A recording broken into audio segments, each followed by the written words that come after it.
बहुत समय पहले की बात है। महाराजा अकबर के घर एक सुंदर से बच्चे का जन्म हुआ और जिस तरह हर माँ बाप अपने बच्चे से बहुत प्रेम करते हैं, उसी तरह महाराज भी अपने शहजादे से बहुत प्रेम करते थे और हमेशा अपने खूबसूरत से शहजादे को देखकर प्रफुल्लित हुआ करते थे। एक दिन अचानक से उनके मन में यह विचार आया कि क्यों ना मैं अपने खूबसूरत से शहजादे को दुनिया का सबसे सुंदर बच्चा घोषित कर दूं। प्रतिदिन की तरह महाराज के दरबार का कार्यकाल यूं ही चल रहा था और बिरबल के साथ ही दरबार में सभी मंत्रीगण भी उपस्थित थे। और उस दिन महाराज अपने शहजादे को लेकर दरबार में आए थे। शहजादा उनकी गोद में खेल रहा था, जिसे देखकर दरबार में मौजूद सभी मंत्रीगण भी शहजादे की खूब तारीफ कर रहे थे और कुछ चापलूस मंत्री और दरबारी महाराज की चापलूसी करने के लिए यहाँ तक कह रहे थे कि शहजादे दुनिया का सबसे सुंदर बच्चा है। महाराज उन सभी की चापलूसी भरी बातें सुनकर और खुश हो जाते हैं और उनके मन में जो विचार चल रहा होता है वह दरबार में सबके सामने रख देते हैं और कहते हैं, आज से हम शहजादे को दुनिया का सबसे सुंदर बच्चा घोषित करना चाहते हैं। आप सभी की इस बारे में क्या राय है? अब महाराज की बात का भला कौन विरोध कर सकता था।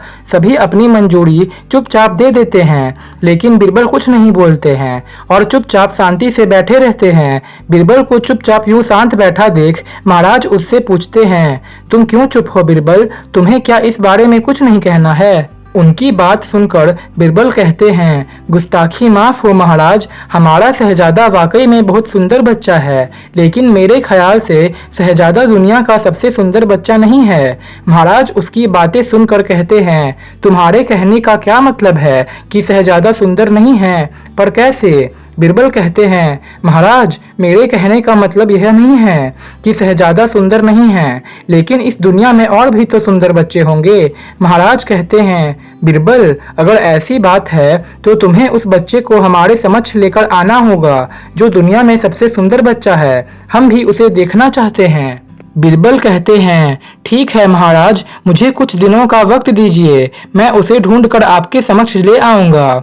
कुछ दिन बीतने के बाद बिरबल बच्चे की खोज कर दरबार में आते हैं, लेकिन उनके साथ में कोई बच्चा नहीं होता। बिरबल को यूं दरबार में अकेला आया देखकर महाराज खुश होते हुए कहते हैं, तुम अकेले क्यों आए हो? क्या तुम्हें हमारे शहजादे से ज्यादा सुंदर बच्चा नहीं मिला?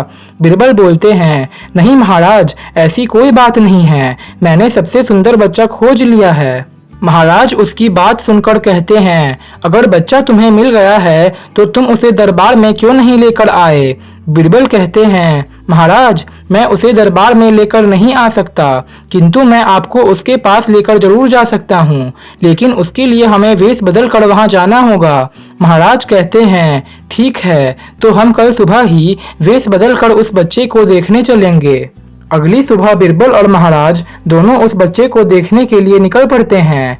राज्य से कुछ दूर जाने के बाद बिरबल महाराज को लेकर एक छोटे से गांव में जाते हैं जहां वह बच्चा था। गांव में पहुंचने के बाद एक झोपड़ी के बाहर बिरबल महाराज को लेकर जाते हैं, जहां एक छोटा सा बच्चा झोपड़ी के बाहर मिट्टी में खेल रहा होता है।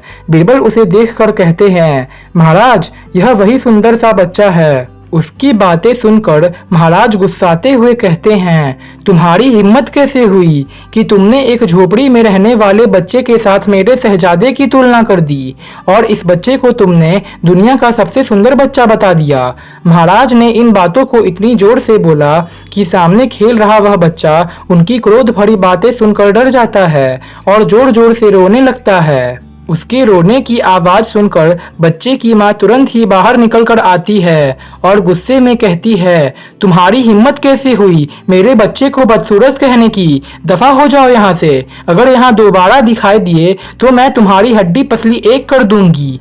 उसके बाद वह अपने बच्चे को गोद में लेकर बच्चे को प्यार करने लगती है और कहती है, मेरा राजा बेटा, मेरा बच्चा दुनिया का सबसे सुंदर बच्चा है, मेरे बेटे से प्यारा और सुंदर बच्चा कोई हो ही नहीं सकता।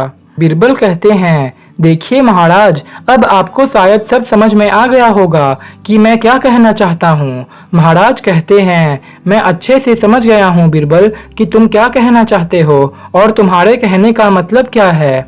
उनकी बातें सुनकर वह कहते हैं, महाराज, इस दुनिया में हर बच्चा उनके माता पिता के लिए सबसे सुंदर और प्यारा बच्चा ही होता है।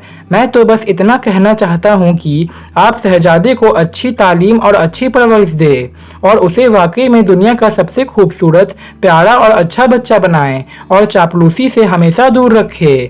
महाराज कहते हैं, बीरबल, तुम वाकई में एक दरबारी होने के साथ ही मेरे एक सच्चे मित्र और अच्छे हितैषी भी हो।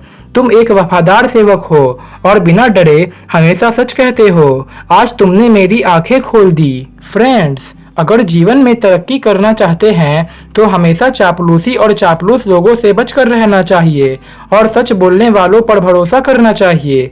तभी आप अपने जीवन में सही तरक्की कर पाएंगे और एक ऊंचे मुकाम पर पहुंच पाएंगे। फ्रेंड्स, मैं अपने चैनल पर प्रतिदिन एक वीडियो पोस्ट करता हूं। हमेशा एक नई और मज़ेदार कहानी सुनने के लिए आप हमारे चैनल को सब्सक्राइब करना ना भूलें। मिलते हैं फिर जल्द आपसे एक नई कहानी के साथ।